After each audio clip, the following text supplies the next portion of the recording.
What it creates is something called learning readiness. It makes you ready for what will happen next. So I will see if you have improved from last year. So I don't know if you remember, if you take your thumb on one hand like this, can you do that? Yeah? Okay. And the little finger on the other hand? Ah, very good, very good. And now to all you professors and other smart people here, see if you can switch really fast like this. If you're good at it, you can do it again, and again, and again. Okay. So, yeah, some of you have improved. Hopefully I come back next year, I'll check again, so you have to practice. Now it's time for our next tandem presentation, which is actually a mixed presentation. Yeah. Wow, it's like a duet here. So it's called Technology and Market Insights into Future Low Carbon Energy Systems. And it's performed by Dr. Michael Weinhold from Siemens Energy Management and Professor Pierre Pinson, DTU Electro. So here we go. Thank you very much. Yeah, thanks a lot. We decided to do it jointly in one presentation, and I'll talk about technologies that we have that are emerging for the energy systems, and Pierre will point out the necessary market aspects to have an optimal usage of technology. Technology. And we thought it's better to do it together because both aspects have to be obeyed. So what we have seen in the last 30 years was a tremendous change in the energy and especially the electricity system. And a lot of the previous speakers pointed out already aspects of these changes. The electricity system basically looked like that when I was educated as an engineer in the 80s. It was a more or less top-down power flow. Utilities were mostly fully integrated utilities, having grid and power plants in their ownership and under operation. And at the universities in Germany, and I also studied in the United States, for example, the power engineering classes were only visited by maybe 10 students or so, and the communication and computer science classes by 400 students. That's what I experienced in the United States. But so I'm very happy that now we have the computer scientists joining us power engineers. Well, and why is that? Because there's a lot of need for information and communication technologies, and with this digitalization layer on top of it, even more so. So now a very, very colorful picture that has pushed our electricity or energy systems globally in more or less such a situation that is depicted here. Just from looking at it, it's much more complex than before. And you also see the energy, the flows, the arrows going back and forth, meaning that power flows are wandering around. It's not only top-down anymore. Also, increasingly, energy storage is being applied. So a very, very colorful picture, technology-wise, but also stakeholder-wise. So we are talking about changing mix, looking here into Denmark, 40% of electrical energy from renewables, mostly wind power. In Germany, in the first 6 months of this year, 34%. So we are catching up, maybe surpassing Denmark. Let's see. Let's see. Generation capacity additions. We, as Energy Management Division within Siemens, doing all the grids, we are very happy for it because everything needs to be connected. So it's a huge rush into building up grids, building up the automation and digitalization layer on top of it. We have also increased distance from generation to load because renewables like wind and PV need substantial space. You don't have that in the cities. And this electricity then needs to be carried into the load centers. That's good for our HVDC business, for example, our effects business, for example. We have also increased participation by private stakeholders. Probably a lot among us are independent power producers, like myself, have their own power plants. Maybe not on their own roof, maybe somewhere else. Maybe they are a member of an energy cooperative, like myself. So also stakeholder-wise, a very colorful picture, public acceptance becoming more and more and more and more important.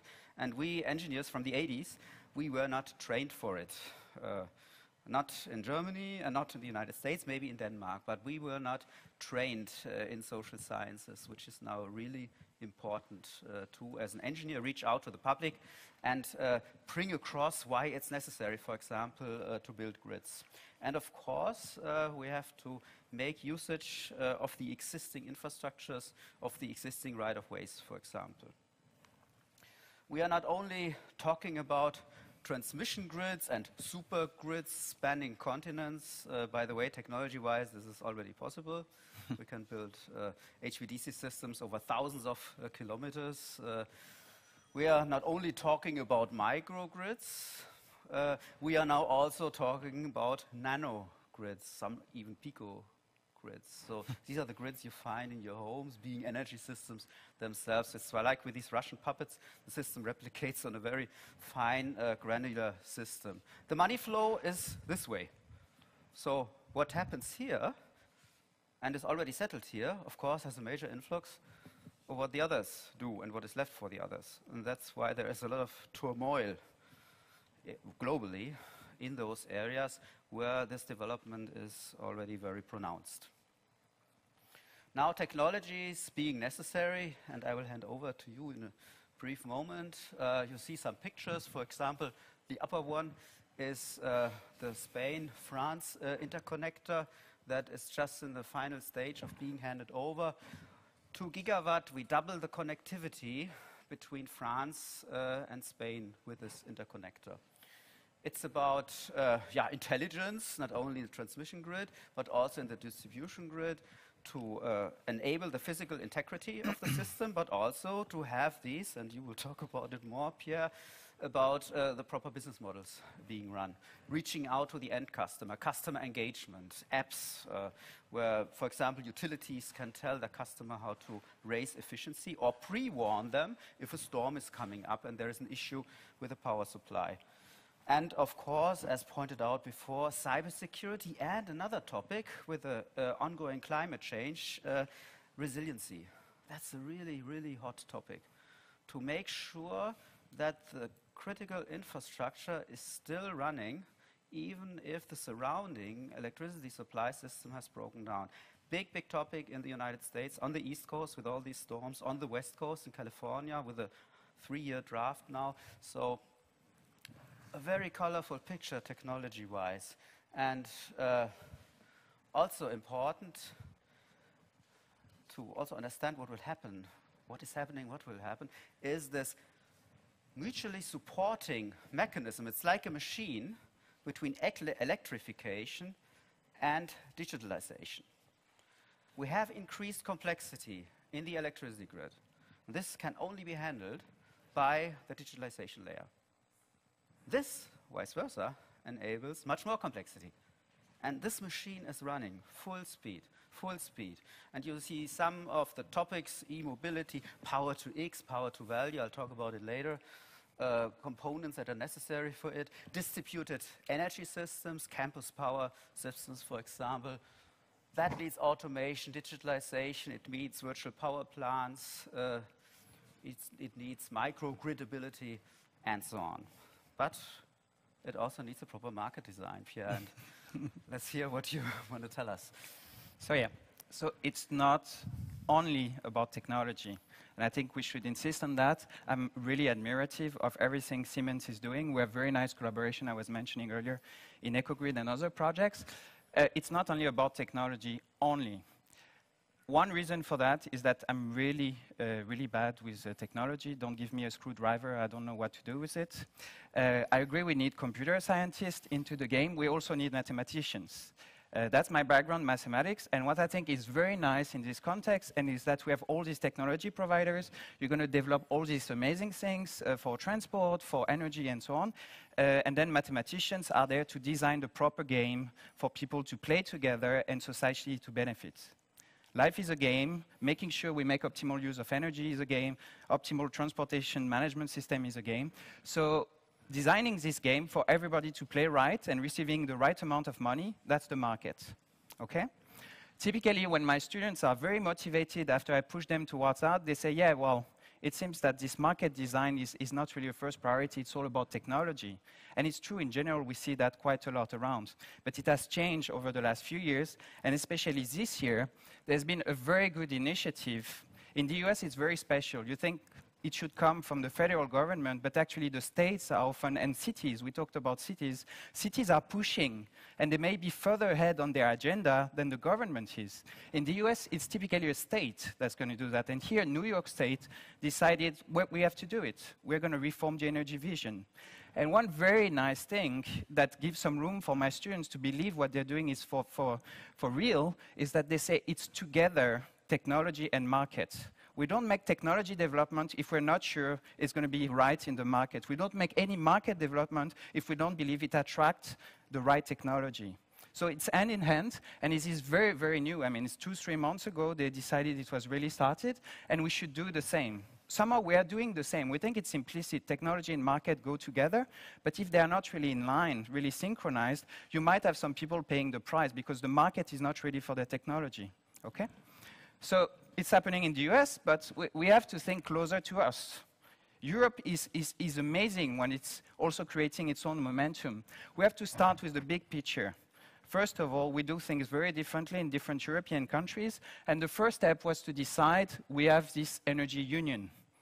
So energy is a pillar of the future of Europe.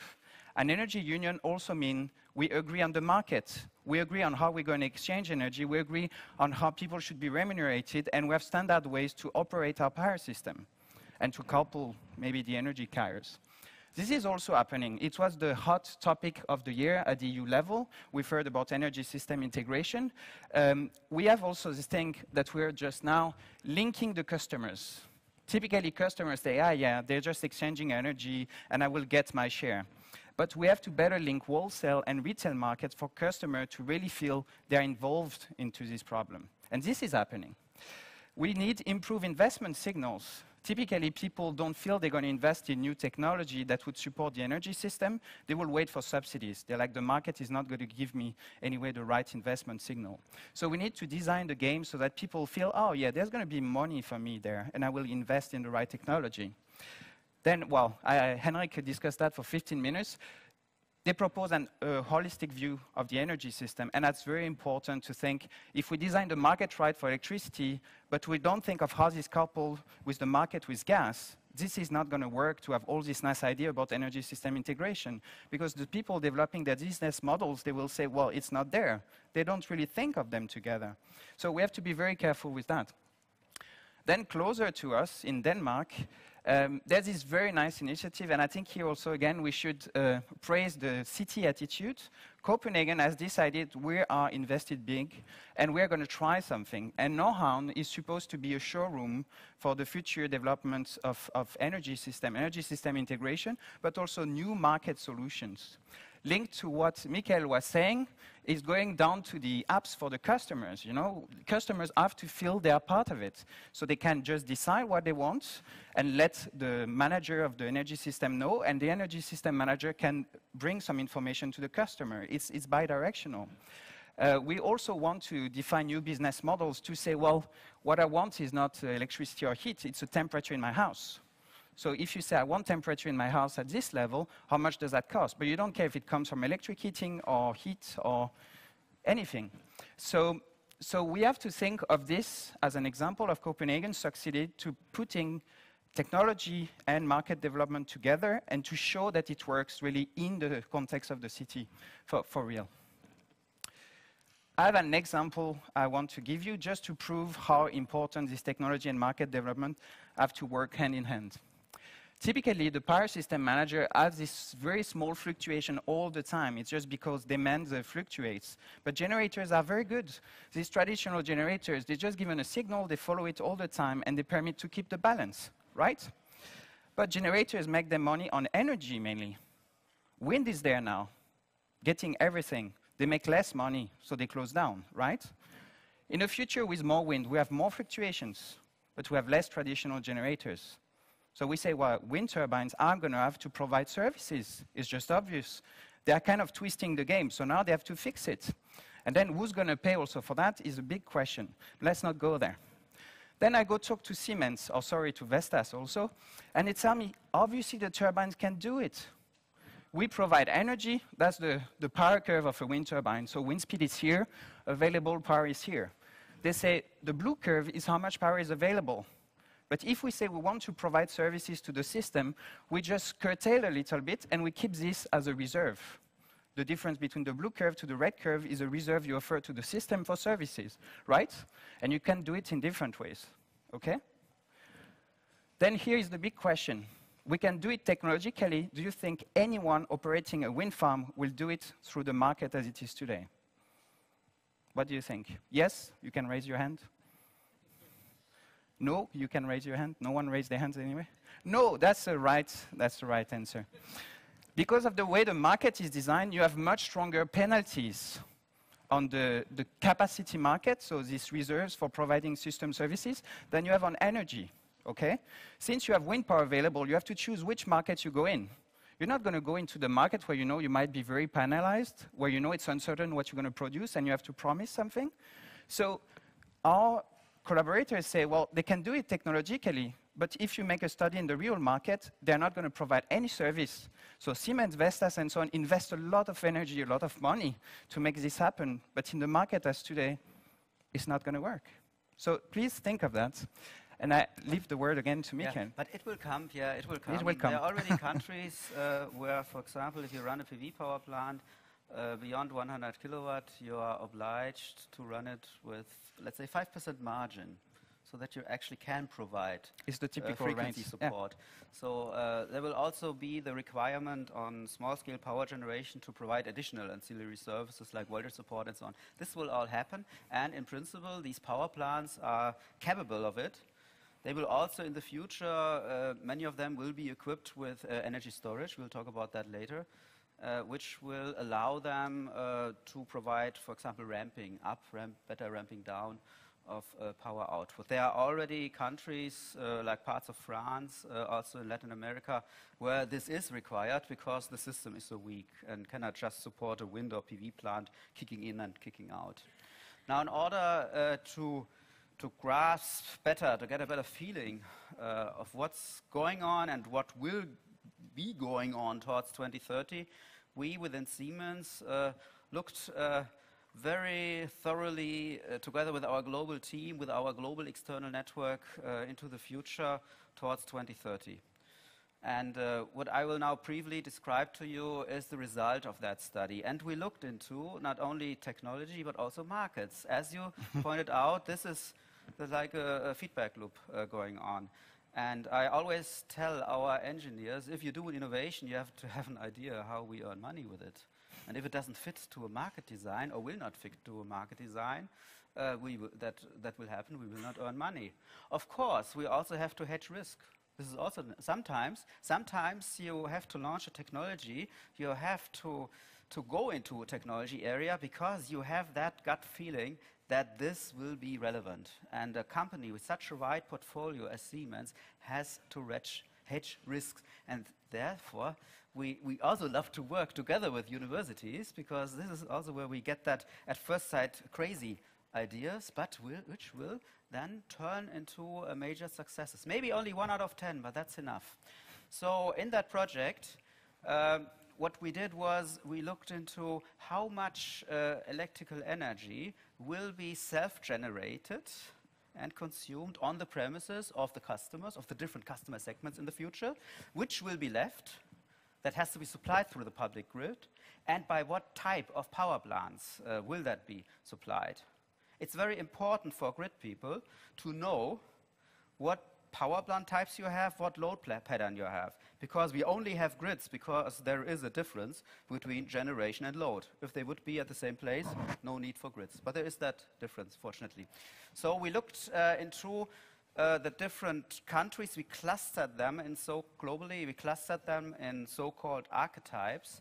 And just by looking into those 5 countries that you see here, India, Saudi Arabia, China, US, Germany, you have round about 50% or more of the global energy and global electricity market covered, and you have the basic so-called archetypes covered. We also then extended that to 20 further key countries, and thereby covered more than 80% of the global energy or electricity system. So very thorough insight, not only looking to electricity, but no, into the broader energy picture, incorporating also gas pipelines.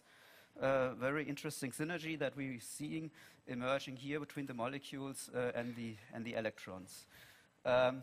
This is a huge database. I will show you only one result, but very, very interesting differences. For example, in the stages of the development of those power systems, you may say somewhat mature systems like Germany, where the electricity consumption over the next years will be flat, not rising, but will have new renewables, pressure on conventional power stations. Other countries, like India or Saudi Arabia, tremendous additional ramp up of electrical energy need. Big question, how will that be covered? Which type of generators and then which type of grid technologies, which crossovers into other infrastructures, into other energy carriers, heating sector, cooling sector, transportation sector, and so on. Now looking into one result, and that's the European Union. You see at the moment, this is the generation mix of Europe. That's photovoltaic, wind power, hydro, nuclear, conventional fossil power plants. And you see that within the next 15 years, more than one-fifth of the installed gigawatts in the European Union will be photovoltaics, en par, concerning the gigawatts with wind power. That's a tremendous ramp up. Of course, with local differences and so on, you have, for example, wind and PV power not necessarily there where it's the best yield, but there where you get the best investment as an investor. Of course, it's a big money game. What you also see, more than 40% of the gigawatts in the European Union in 2030 will have a variable characteristic, will feed in via power electronics. We are running towards a solid state grid, some people say. In railway electrification, we have it already, for example, in Germany. We are running into a grid where at some areas, like northern Germany, at times, you have a tremendous ratio of power electronics feeding in. These are the wind turbines, these are the PV power plants. This changes the inertia of the system. We are developing so-called synthetic inertia power effects controllers. These are STATCOMs. I don't want to get too much carried away, but these are power electronics equipped with energy storage that do frequency support. Technology is really exciting, Pierre, I must tell you. I agree. Of course, regulation is extremely important. Extremely important. Overnight, when regulation changes or market design changes, the business model can change. That's why, as a manufacturer, you have to hedge risk. Thinking about hydrogen, for example, I'll come to it later, overnight, if there's a minor change to the incentive system in Germany, for example, it's in the game. So public acceptance, also very important. And then, each time I talk to a customer globally, you talk about storage. Where's that cheap storage? Where's that dirt cheap battery storage? Maybe with tremendous capacity, with tremendous power and energy storage capacity. That's the wild card. That's what causes sleepless night. What's ahead here? Where's the disruptive storage? So this is also why we love to be at universities, to hear these crazy ideas about storage. That's the wild card. That's really the wild card. If you think about wind and solar power potential globally, that's the missing link. Besides, of course, the intelligence. That's what we also have to pull, because then you don't need storage at all. Now, just briefly some numbers to the ramp up. That was wind power.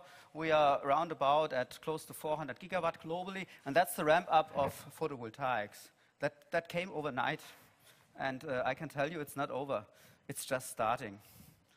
It's probably, to my estimation, somewhat beyond 2020, 2021, we will have more installed gigawatt of PV than wind power globally. And the reason is that PV also works if it's very small scale. It's like the Lego parts, the panels. Either you put it in a big plant or a small part. It's the same. And due to scaling effects, further cost out. Everything that's electronics and reaches scaling and standardization has a huge rush ahead. And Anders, you probably have a lot of insight into this topic. So Electronics, digitalization, electronification. That's ahead. That's ahead. Yeah, some maybe interesting scenarios from Germany. We don't have such a strong neighbor as Denmark that can take all our energy. We don't have enough transmission line capacity, even though we send power like hell to France, for example. Germany exported 10% of its generated energy in the first 6 months to neighboring countries. Now, sometimes we have a coverage of 80% of our load. That's the load curve in Germany. That happened last May. 80% covered by renewables, and sometimes almost nothing. That's these cold, wind-still nights or foggy working days where we have a peak load, but besides bio and some hydro, not much wind. Wind can be close to zero, and not much PV. So this is the big discussion about how can you incentivize and make sure that the conventional generators stay alive to provide this necessary backup here. And that's for me. We go. Thank you. Talking about disruptive technologies and cheap storage, for instance, I have to say that being a bit on the side of technology, interacting maybe mainly with traders and other market participants, they say for them the biggest disruptive technology is what the German officials are going to do, what the government is going to decide in terms of next regulation, what's going to happen in Germany will just drive all the market development around. So there's the technology nightmare for you. Where is cheap storage? We have the regulation nightmare. What is Germany going to do with the renewables? We heard about some records. Henrik mentioned a few. Denmark, you were showing your numbers before, so I wanted to show a few numbers, and that's very nice. Records? Can you top these records? Yeah, we can, I think. So Henrik mentioned this 140% penetration of wind. I think it lasted for quite a few hours, and we have also a very nice average. I want to take a different take. We didn't coordinate. It's perfect. We didn't coordinate, but actually I have a different take from Henrik. If you ask Energinet, our system operator, they say, well, the key to success is connection to the neighbor and right market infrastructure, because you have the capability to export, and then you have also the way to make this exchange happen in a fair manner. So these are two keys. I totally agree with Henrik. There are other keys, but if you ask the system operator, obviously they're going to say interconnection and right market infrastructure. This is the market as we have it today. We first book some reserves for all these uncertainties ahead, from wind, from solar, from everything. Then we clear our day-ahead market to make a schedule for the day after. Then the mess happens. Like wind doesn't produce what it promised, solar doesn't produce what it promised, there's some outages and so on. We need this balancing market to save the day. Right, but in the future, where we think of better interconnection, we have this HVDC technology. Thank you very much, Siemens. We have this big best pass project where my team is responsible for trying to figure out what's the increase in social welfare thanks to this HVDC mechanism. And my answer is, well, it depends. Because actually optimal usage of HVDC is driven by the market framework and how we decide on how we exchange power between countries. So HVDC value will be highly linked to the way we decide on exchange of power between countries. So we say, okay, first we're going to co-optimize the energy and the reserves and the utilization of this link between countries. How much, when we have these links, how much should we use to clear the day-ahead market? So we say we allow 80% of the link to be used when we make our schedule, and we keep a little reserve. Energinet, our system operator, has the answer. They say, well, it's 15%. We're just going to fix 15%. Well, actually, you have to write very complex optimization problems, and the way this, if you consider a certain HVDC link, this red path here will be how much of these links you should use depending on various conditions. Actually, the optimal decision on how much of the link you would use for letting energy flow and to keep as reserve for exchange after in real time, we have to be very clever about it. And we actually show that if you're not very smart in the way you use your HVDC links, it's actually pretty much useless in terms of overall pot of money and the cost of balancing the system. This is another great example. We have all this nice HVDC technology. We have to be very smart in the way we use it through the market. Back to you, Michael. And just an interesting figure. if a lot of energy flows, as I mentioned, to neighboring countries from Germany. The kilowatt hour that flows from Germany to France is traded 15 times before it actually flows. This shows the trading activity. If you go to a big utility that plays the energy markets and the flexibility markets, it looks like at the broker floor at Morgan Stanley. If you win or lose as a power plant operator is a lot dependent on how your trading floor acts. So just to the importance also of properly playing the markets. Now, I would like to point out in the last part of the presentation, I'd like to go a little bit deeper, a little bit small scaler into the distributed energy system. And this is a really rising topic. As I mentioned, those at the formerly receiving end, they have now much more capability of optimizing and producing the power they need themselves. And here are just a couple of case studies. BMW plant in Germany using CHP units. We also do that in several of our plants already. And they do it because they can save money. They do PV in many countries, like the Aldi and Lidl supermarkets. They do it because not only they can save money, they have a good correlation between the load and the roof, but because it also gives them a good image. Here's a plant in Sacramento and in California, and very interesting coming back to resiliency.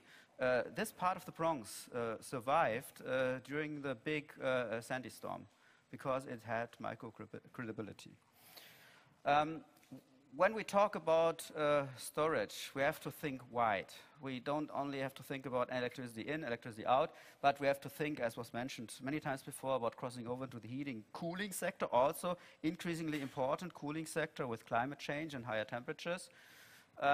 We have to think cross infrastructures, looking forward to more traffic jams and electromobility, so we can use the storage of those cars during the traffic jam.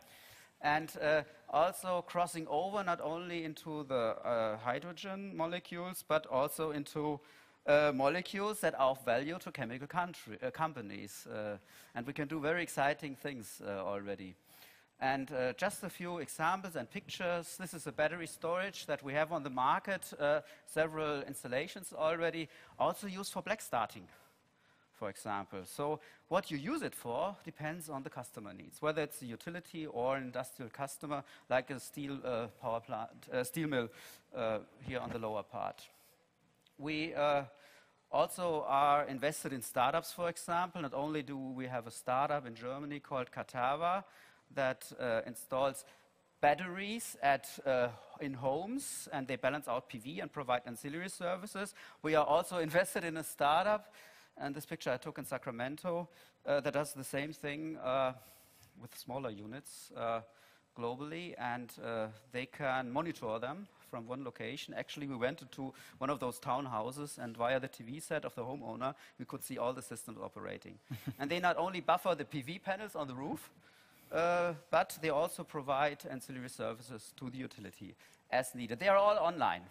If you go beyond the meter, everything's online. Data is being shared back and forth. So beyond the meter, it's the Wild West, you could say. And a lot of innovation is happening because there's a very limited restriction. We are also doing large-scale molecule production, and this is in operation since July, a 6 megawatt PEM electrolyzer facility, playing different market segments. It's also important to find a business case. In the future, you will have to tweak, you will have to feed into different markets, and the sum makes it. And last aspect, looking into ahead, and maybe the future comes earlier than we think, is producing directly molecules of high value. And I don't mean in this respect methane, because it's really cheap on the markets. But for example, carbon monoxide, chemical industry pays a lot for it, ethylene, or longer chain hydrocarbons. And we have very promising results in our lab concerning the production. We can produce carbon monoxide with an electron efficiency beyond 90%. This is a really good figure. And I'm really looking, these are catalytic reactions actually. What you do, basically you run current through sparkling water. That's a brief summary. And depending on the material you use in the electrodes, you have different catalytic reactions, and you can, and also the current waveform and so on, and you can tweak the process to produce hydrocarbons, because sparkling water has it all, COH. And COH, yeah, that's us. That's organic chemistry. And this is where chemical industry sometimes pays a lot of money. Very, very exciting things going on. And again, maybe the future happens earlier than we think. And then we have to change market design, maybe also even faster. And yeah, I would like to hand over the last words to you, Pierre. But see, I think these are aspects that were on your side, increasing role of power electronics, digitalization at all voltage. Yeah, the electronification. More, yeah. And of course, you have to look into the different regions. Every region ticks differently. Different history, different existing energy system, different boundary conditions, different, let's say, people wishes, acceptance or not. This is also the increasingly exciting part of the picture. And then, as I was trying to convince you, we have to work hand in hand with this market or regulation framework that will make it happen or not. And I think it's very nice for me right now is that I have these two hats. I get to consult for these big companies. I mean, there's Air Liquide, for instance, is looking at the same things, Siemens, obviously, and so on. They say, what's the value of my technology in current markets? What's the value of my technology if you change the market this way, this way? So we can learn a lot from trying to build these business models, and then we can help regulators to say, well, you know, I think actually the right market design for the future is that. And we can make sure that these very nice technologies, they will make it, and they will get their fair share of money in return for what they do to the system. So that will conclude our talk. Thank you very much. Thanks a lot. Denmark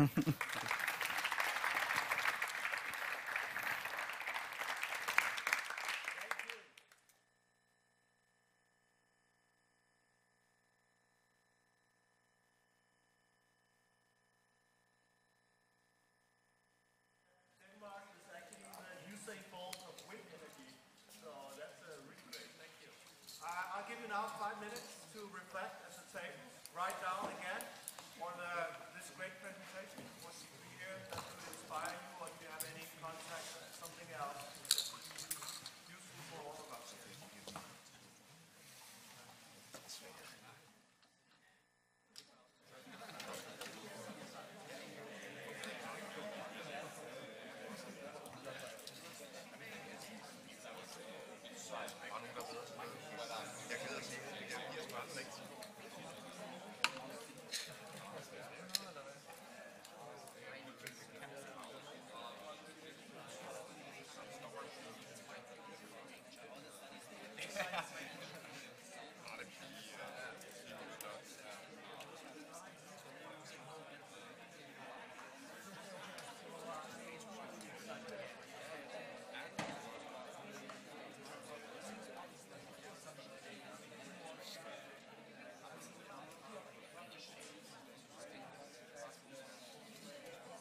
Thank you.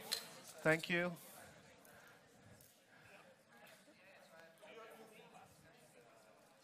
So before we move on to the last presentation before lunch, lunch is and the walk and talk is a little bit delayed, not much. But before we go there, I'd like to hear any comments, any thoughts, any questions to Michael and Pierre, maybe. Yes. You had a, where are you? You're there. I think, I don't know which slide it was. You had the slides where you had what you call leapfrogging. Leapfrogging, that some of the countries like India that are very, very, let's say, far on in the life cycle cost of energy.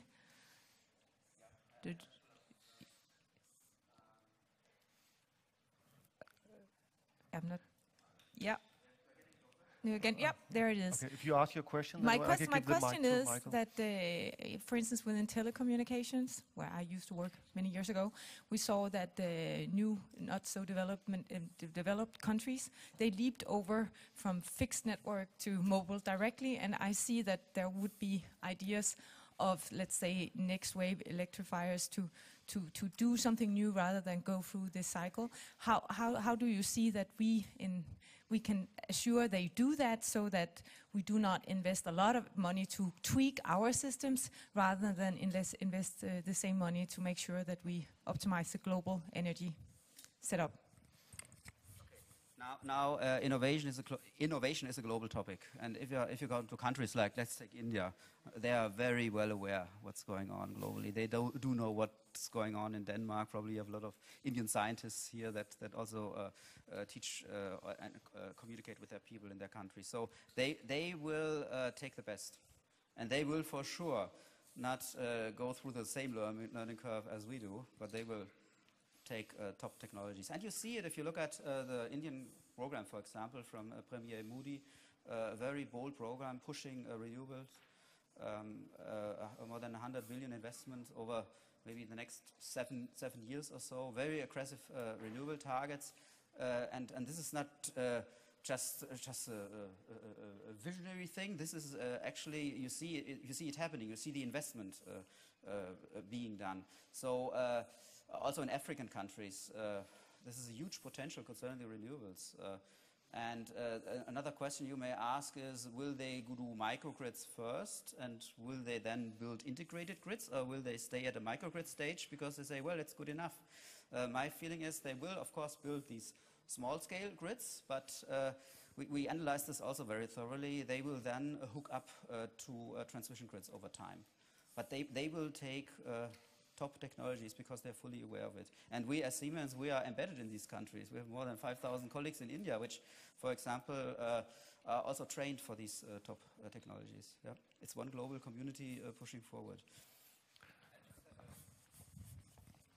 The thing is, we did not coordinate on that one, but it's actually the same on the market side. You have countries like China that would be very behind, like they don't really have a proper electricity market. But now that they want to go towards that, they say we go directly for the top-notch solution they have in Europe.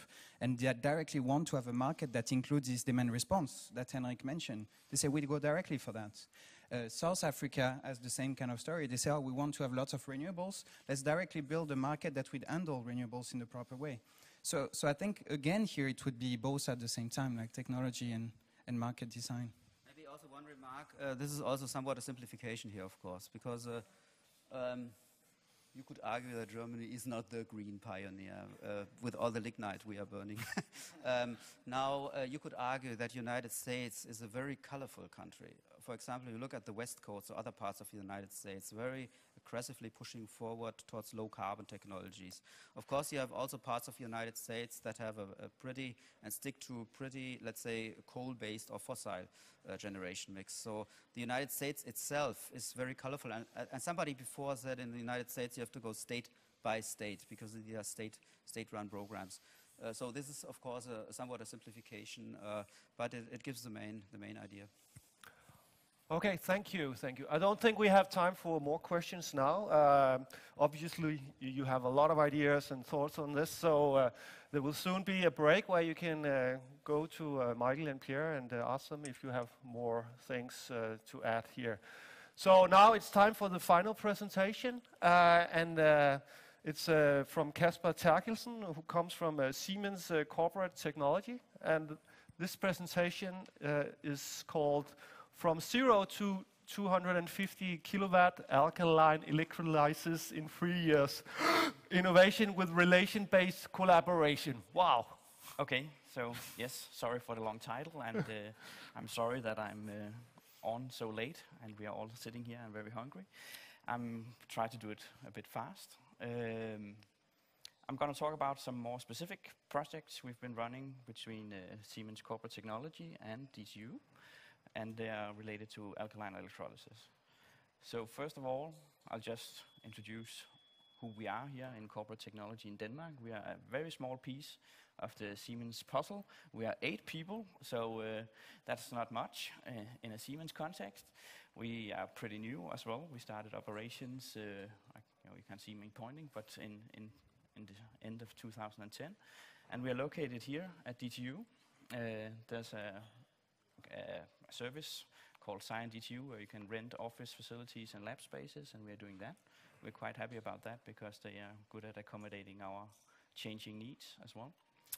I also promised Christina to mention that we have 2 PhD students who are defending their PhD thesis a bit later, the 5th of September. So if you have a Saturday, you don't know what to do, we have a double PhD defense, so 6 hours straight on.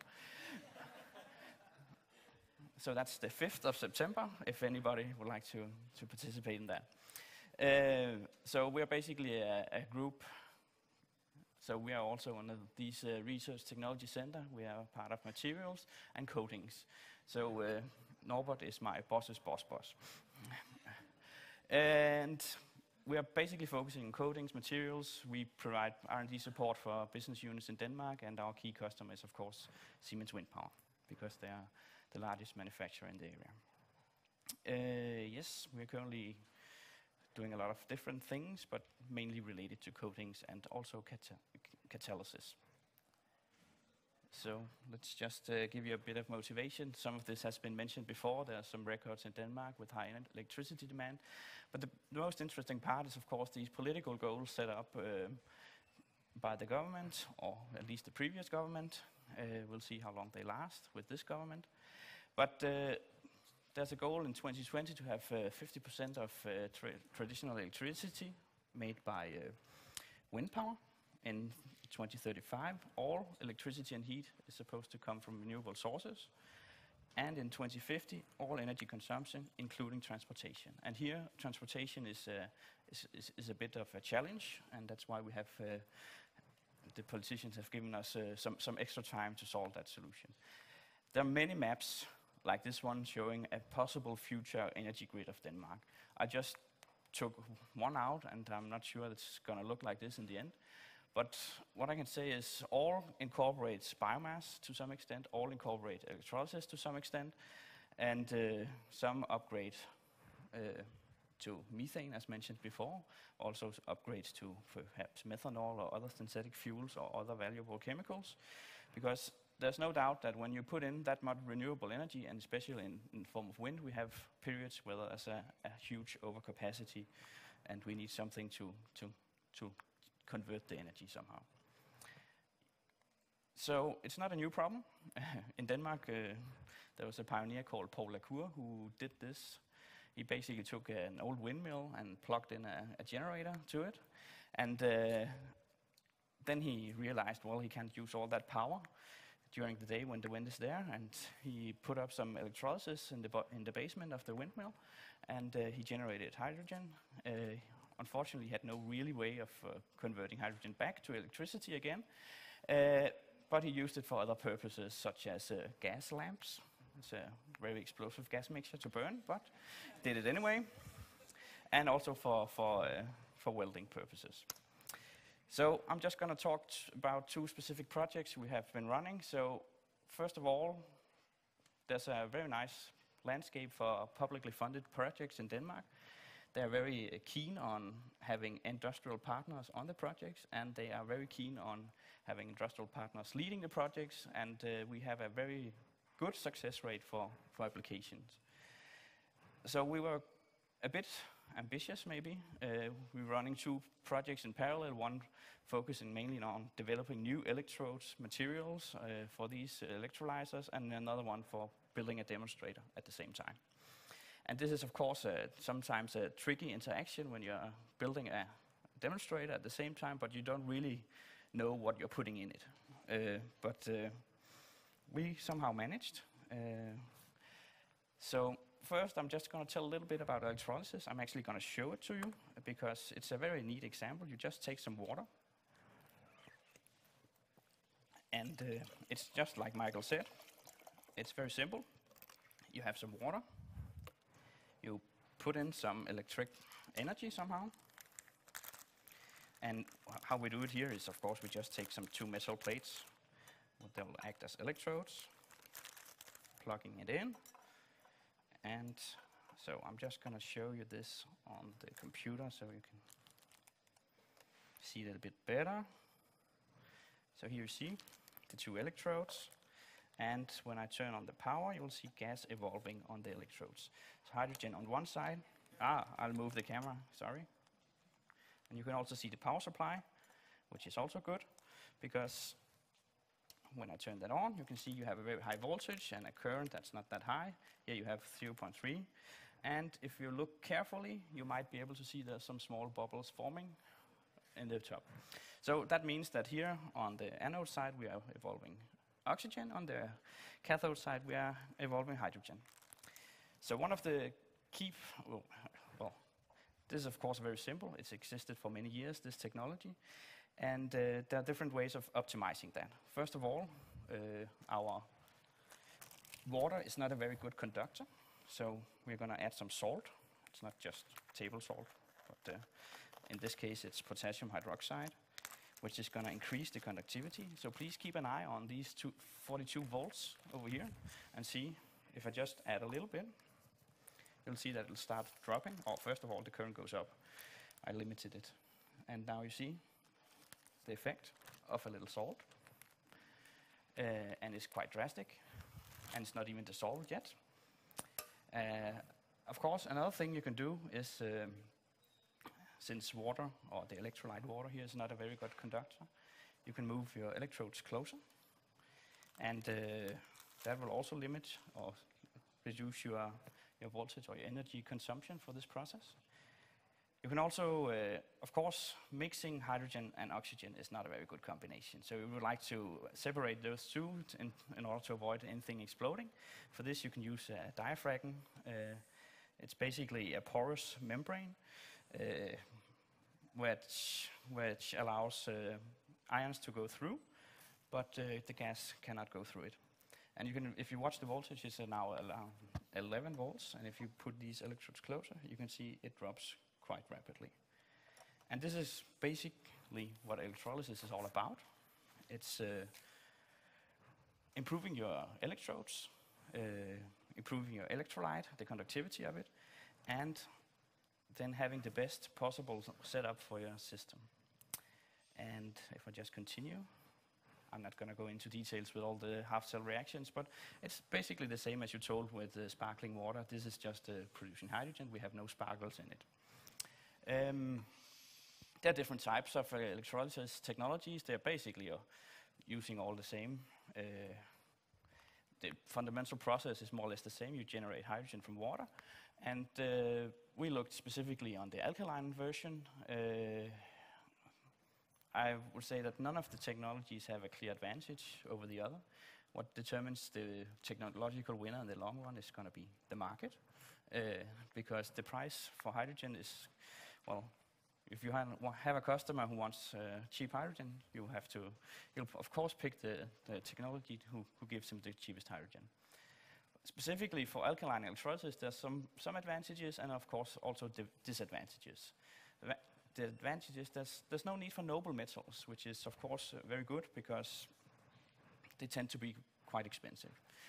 It's a mature technology and it's very simple, as you've seen, and it's easy to scale up. The clear disadvantage is that you need to put in your salt, your potassium hydroxide, and it's very chemically aggressive.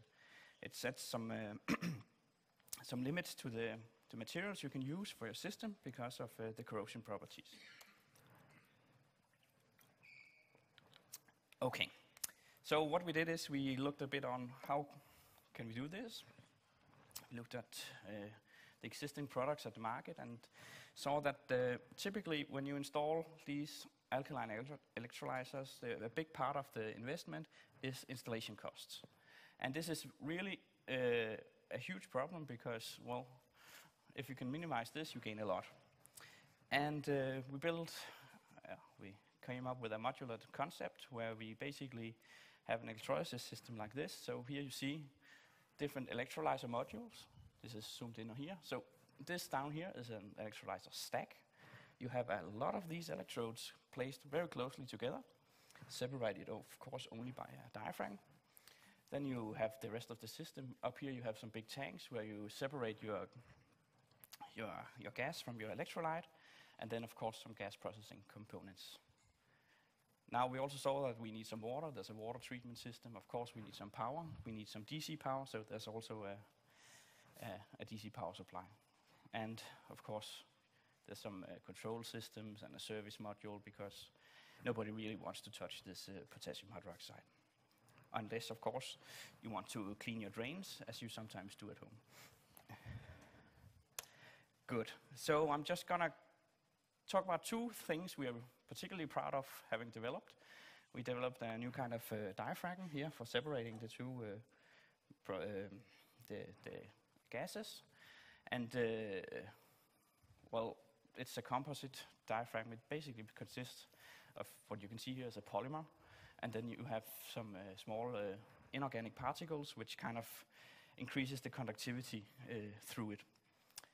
And I'm not going to be more technical than that, but I'm also going to mention that this is something that's of interest in other parts of Siemens, especially for this CO2, carbon monoxide, because they can use actually the same diaphragm.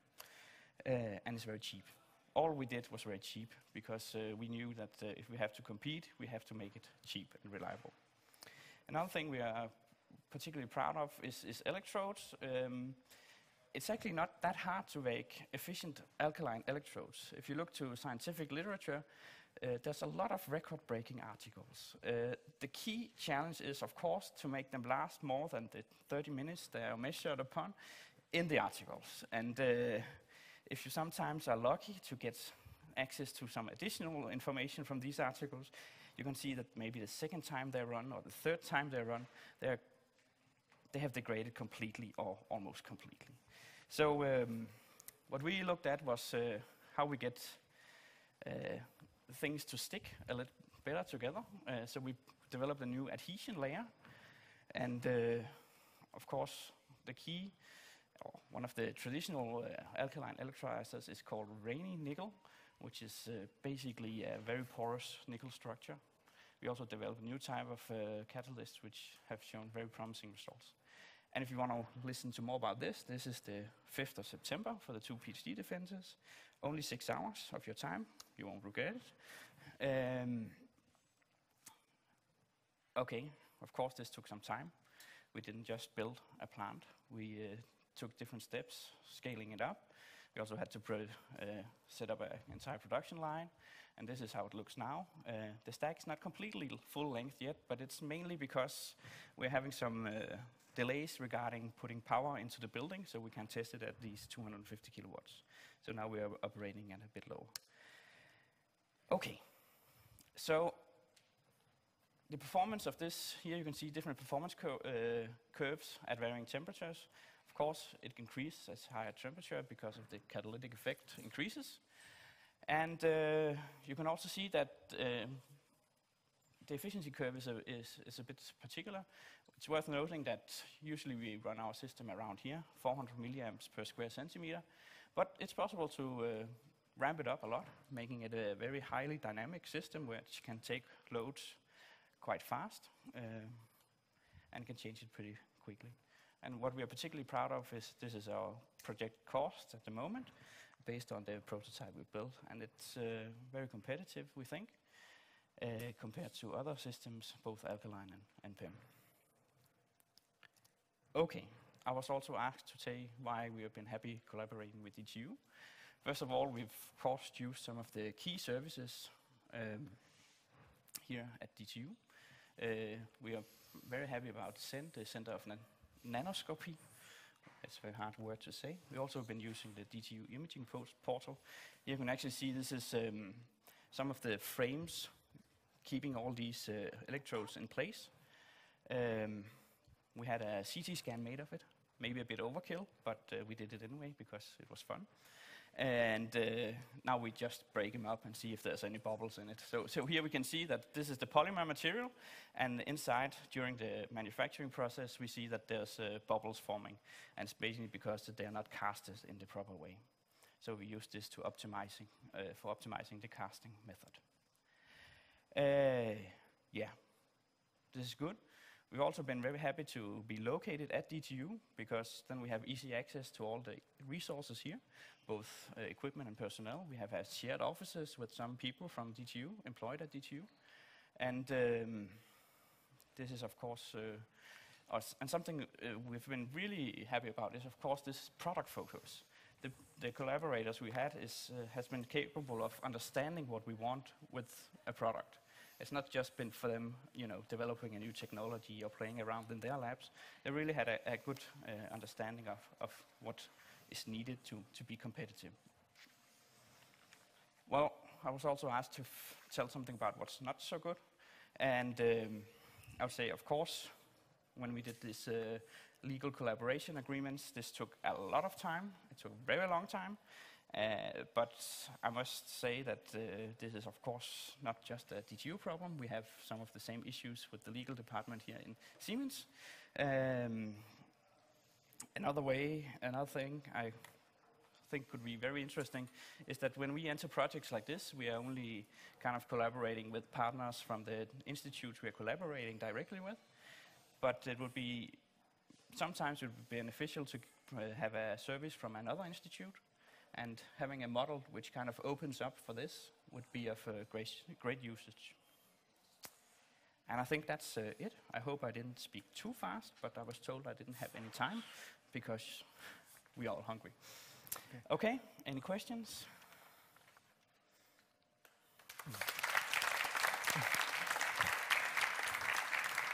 Thank you very much. I must admit, I was a little bit disappointed when you said there would be no explosions. Yeah. So, but maybe next time. Anyway, I guess we're all about to get hungry now, and what we will have to do is we have to leave here and move to the Skylab, which is basically the playground of the students, and that's also where we will see the presentations of all the student cases. Maybe some of you think, this is a time to sneak out.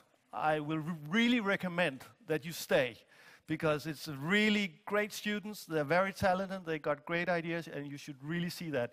And also, there's lunch over there. So, but what you have to do now is you have to do something which Socrates used to do, and something that Steve Jobs used to do, which was walk and talk. So what we want you to do is to follow the same persons that you are sitting with at the table to the Skylab. And that's a good idea, because actually that's something I know something about, creativity. There's a research from Stanford showing that walk and talk increases the amount of ideas with 60%. 60%, that's true. So you need two tools on the way. First one is, if you haven't got the program yet, you can find it over there. In the program, there's a map. And I think Christina arranged it in a way that there would be someone on each table who pretty much know where the Skylab is. Right. Okay. But you have to walk out there and then turn to your left, and then, this way around. And then follow the map. There's also an umbrella. We might have rain. No one predicted that. We don't have the data for that yet. And then there's also, we will give you a small piece of paper with 2 questions we'd like you to discuss on the way. First question is, what did you find relevant in the keynote sessions in terms of more collaboration between Siemens and DTU? And the other one is, how can the CKI office support you to more collaboration with each other? And again, though it's a little bit unpractical when you walk, please write down. Because it's very helpful afterwards. And before you leave the table, I'd like you also to write your names on the poster, because then it's much easier to track who wrote what. But Christina, can you help me with these forms here? This is the walk and talk forms. All right.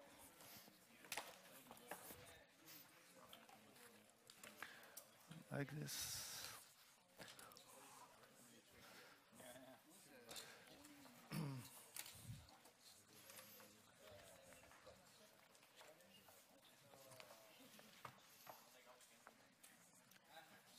Did you get one of these? No, here. All right. Any questions? Yeah.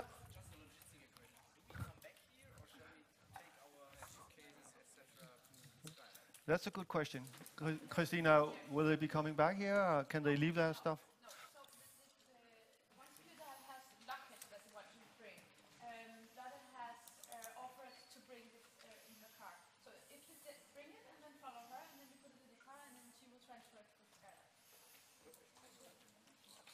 Okay.